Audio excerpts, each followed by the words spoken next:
Once upon a time, in a room full of wonders, where every step leads to magic, and the journey of a true story begins here, with amazing guests and true miracles. Please like and subscribe for more amazing videos.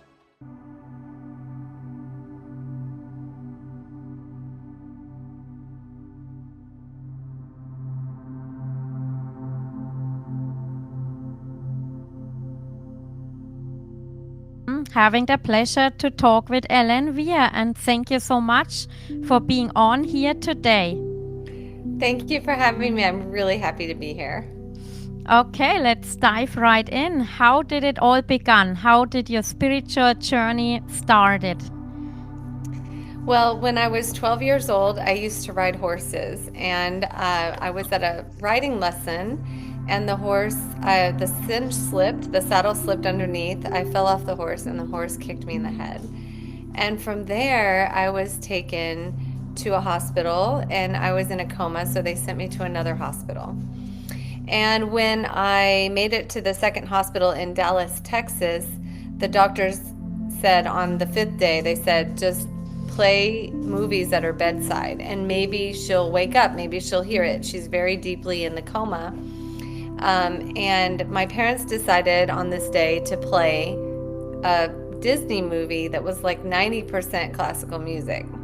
But what I experienced was, and I'll tell you about my near-death experience, I found myself on a raft. It kind of like was wooden. It looked a little bit like this. I tried to put it on the cover of my book to let people see. There were pink clouds on each side. And I remember feeling very safe and very protected. And in front of me was Jesus in long white robes, sorry. And then there was a man in long brown robes to my left that was thin and bald, and he had bare feet. I didn't know who he was, but I felt really safe. And from that place, I was lifted into this realm of light that was really bright, and there were different colored like trees and rivers, and there was music playing that I'd never heard before. It was absolutely like beautiful, but there were no energies there. I just was there for a short time, and then I was taken to the golden light, and the golden light is where my near-death experience really was. I remember feeling complete and whole and loved, and I didn't have a body there. I just felt it was more of an experience. I felt this warmth around me, this like fullness kind of. It was like a blanket, like a weighted, warm, loving blanket. And I just became the light. I became love. Nothing mattered on earth. And I will say there was no one way to get there. It was just love. It was available to all. And I didn't need to know anything. I didn't want to know anything. I was just absolutely complete and whole, and everything was perfect. And then I found myself back on the raft again. And Jesus was in front of me, and he communicated through his thoughts. And I remember being asked if I wanted to stay in heaven or if I wanted to live. And I didn't have a mind, right? It wasn't like my human soul. My human body was not choosing it. It was my soul that chose it. I wanted to stay at first because I love the light, and I felt so complete and connected. But then I saw the life path of my father and what it would look like, and I was told, he won't live the life he's meant to live if you stay here. It would be really hard for him. I don't know why that was given to me, but I was told that. And a little bit about my brothers too, how it might change their life. And then my soul chose to stay. And it was then that I was given the most deep and powerful gratitude. I felt like I knew that this was a gift. Like, we got to come here. Not everybody does. We get to be here and we get to live. We get these lessons. And I was so grateful to get to live that I made a vow in that moment. And I swore that I would come back and heal people with music. And I swore that I would give thanks every night, every day, every night, for every experience on this planet because I know that it's a gift. And that's when I went into the darkness of the coma. I saw a musical staff in the distance. The notes were moving, but I couldn't hear anything. And then the staff went completely through my head, and I heard a pinprick of sound, and I just connected to the sound. The sound brought me back into my body. I could almost not even hear it really at first, but I pulled it into my consciousness until it became so loud that I just had to open my eyes. I forced my eyes open, and I was in the ICU, and a butterfly just flew by my window. That's so cool. I opened it, and then I was awake.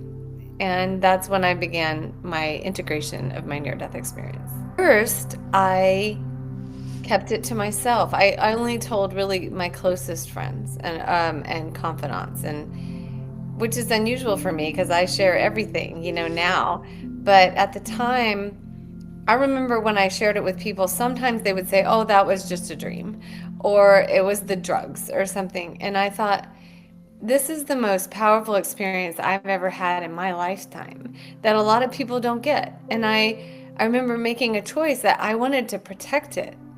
And so I didn't tell everybody. And I kind of like kept a lot to myself because I didn't even want to read other near-death experience books at the time because everyone else had seen like a white tunnel and I didn't have that. But it wasn't any less real, And so I wanted to be in that experience and integrate it for me before I shared it with anybody.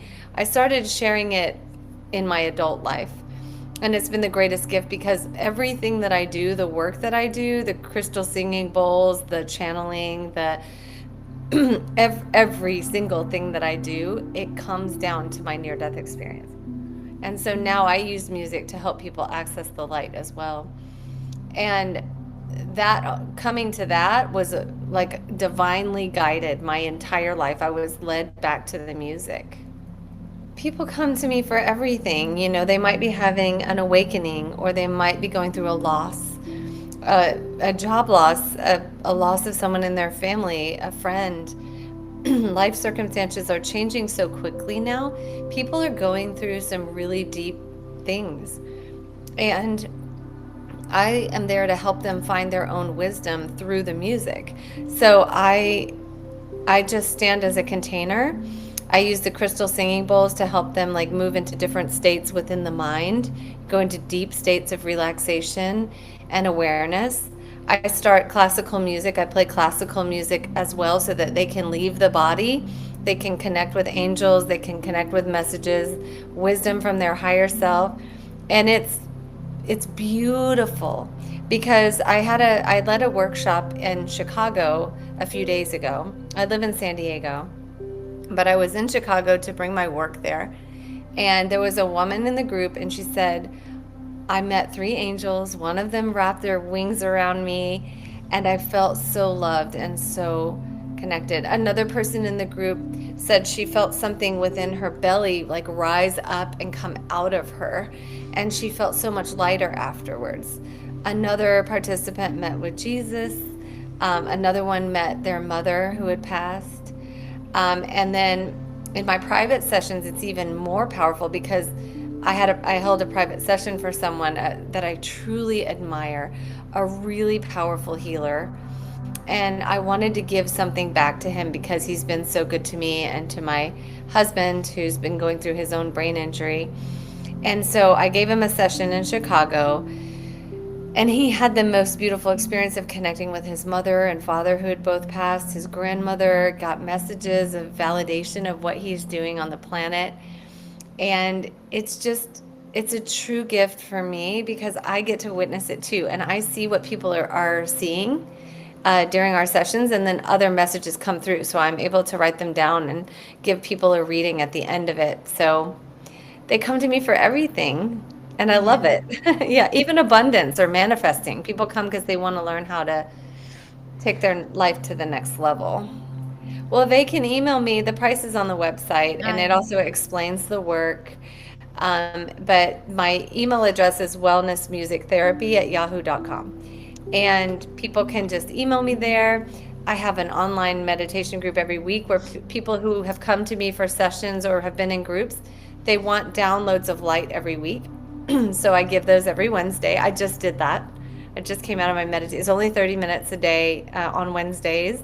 And it just gives people that download of light to walk forward with. But yeah, it's all, and I'm online. I'm on Instagram and all that too. Wellness Music Therapy. So I came out of a coma to classical music, and my the research shows that when you use certain types of classical music, it lights up the same parts of the brain as LSD. So that's plant medicine, right? So rather than using plant medicine, I use music. And plant medicine is very powerful, right? We can shift our total reality, but this is a good way to do it in a non-psychotropic way. We just take our mind moves through the music. So I use classical music that typically doesn't have a lot of words, so that people can actually stay in the structure of the music and they can control the experience. So it's not hypnosis where you're deep under. You consciously control it because the music keeps you there. So I use classical, but I also use crystal singing bowls. I have some giant crystal singing bowls over there, and I play those because when you play the bowls, it does something in the mind, whether it's online or in person. You know, you wear your earphones and you can hear the different tones, and your brain creates sound as well. So I use that too. Because when you get into different brainwave states, like for instance, theta brainwave state, you can manifest, you can visualize, you can create. And that's what the bowls do. They take people into theta. So we can use our sessions to intend to co-create with source, and that's another big thing that I like to do. So I like to kind of guide people through their experience of like visualize exactly what you want, see yourself becoming a magnet, and then we figure out if there are any blocks. If there are any blocks to it, then we talk to the body, we figure out the blocks, we move through it, and then people usually have something very powerful happen like that same day or the next day or within the first 10 days. And I think that's really fun too. It's still kind of a mystery to me. I know the tools that we work with and people who are ready, and it does happen. And we should always visualize and focus. Reason for everything. That's a major thing too. You know, there was the conference that I went to in Chicago was a collection of people who've had near-death experiences or, like you, have special gifts. And so we all talked about that, you know, that there's a reason for everything, that faith is a powerful tool right now that we should hold on to hold faith and knowledge that everything is happening for us, and we will prevail. You know, we will gather strength and the resources we need through whatever we're going through in our lives in order to help other people and to help the world. And so right now especially is a good time to remember that. And then what I tell people is, if you can't believe it yourself, you know, then borrow my belief in you. Borrow my belief and knowing that it will work out and it is for the best. Because sometimes we just need that support, that help, that permission. It is a practice though. It takes time. Yeah, that's great. And though with our minds, we can travel to heaven and back. And Yes. many do that on sleeping, you know. And when we are open to the signs and we see them, we get, you know, acknowledgement that they're always with us. And the past life regression stuff is usually to heal something in this life too, you know. And some of my clients will go into a past life through this work that I do because, you know, you come in with an intention, right? Something that you want to work through. And, you know, one of my clients came in and she said, well, I don't feel I can speak my voice in relationships. And so we went in with the intention of unlocking her voice. Well, what came through was a past life where she saw that she died by strangulation. And so her voice was literally taken from her. She had seen this past life before, but not the how she passed. We're taken back to that life to get information that then will help in this life. So when she went back, we realized that there was a part of her that came through from the other life that kind of embedded into this life and then recreated the pattern of not having the ability to speak in relationship. So what we did was we healed the past life by allowing that part to come into this life to take on a new role in healthy communication. What does it look like to use your voice in a healthy way? And she said, "Oh, I want to sing." So I said, "Okay, every time you sing, you're healing yourself in this life and in the past life, because you're giving yourself the opportunity to speak in joy and in love." And I have too. I saw that in past lives, I have died of a head injury in multiple past lives, and this was my life to come back from it to help people heal themselves. Yeah, yeah, That's amazing. My gift is reading eyes. yeah. Oh, that's so cool. Yeah. That's a thing. Is it called iridology or something like I that? don't Where know, people but can read I eyes? think everybody can try it. I My had, my children came to me in a dream, who? but I was pregnant though. Your Um, child? Yes, I was pregnant with one. I thought her name was going to be Kathleen. And she came to me in a dream and she said, "My name is Avery." So she changed her name. And then she showed me herself as a 2-year-old holding a baby, a newborn boy, looking for a house. And I was like, "Oh, okay." And it kind of happened that way. I had a son after her, and we bought a house soon, like really close to when I was pregnant with him when the house was purchased. So I was very pregnant. So it kind of worked out. You just reminded me of that. It's so amazing. And isn't it also amazing how spiritual gifts expand and change through the years? They come through messages like this, or they can come through water. Now they're coming through water for me, and they can come through numbers. They're coming through colors all the time, through actual messages, through angelic beings, and even loved ones past. It's amazing. It's a constant evolution, especially now. So many new gifts are being brought to us. Yeah. Yeah, that's amazing. And we always keep learning new things, experience more miracles, you know. Yeah, I absolutely encourage the shamanism, like Yeah. shamans, and what you do, but you know, the shamans, it's what I experienced. So I can only speak what I had gone through, and it was amazing. Yeah. Yeah, do you have the last message you want to give out? Something you I feel? think, yes, I'd love to say, for anyone out there who's seeking to find something that allows you to go outside of your mind and connect directly with your presence, that is what I would say. Whether it's music, meditation, dance, anything that just allows you to get out of the mind, right? And then to always come back to gratitude, because if you can find gratitude in every situation, then you will be given more to be grateful for. And if you want to learn how to be more connected to your presence, my book is all about that. I use some spiritual experiences that happened to me throughout my life and the lessons that I learned through my training in spiritual psychology. And so I wrote out meditations that you can do to connect to your presence. You can write these letters of gratitude. I teach you how to manifest. I teach you about the science of sound healing and music, how to discover your intuition, how to find signs that are waiting for you, and how to transmute and shift any experience that you're having in life into something of light to take you closer to that God presence within. And I just encourage you to do that. A lot of people, as they read this, they start having visions, they start having messages come to them. They write to me and tell them that synchronicities have come up, like rainbows on the books and things like that, just as they're reading, or like visions of angels. And so I would just say, I'm here for you if you want to learn, and I'm really grateful to be here today. Thank you so much.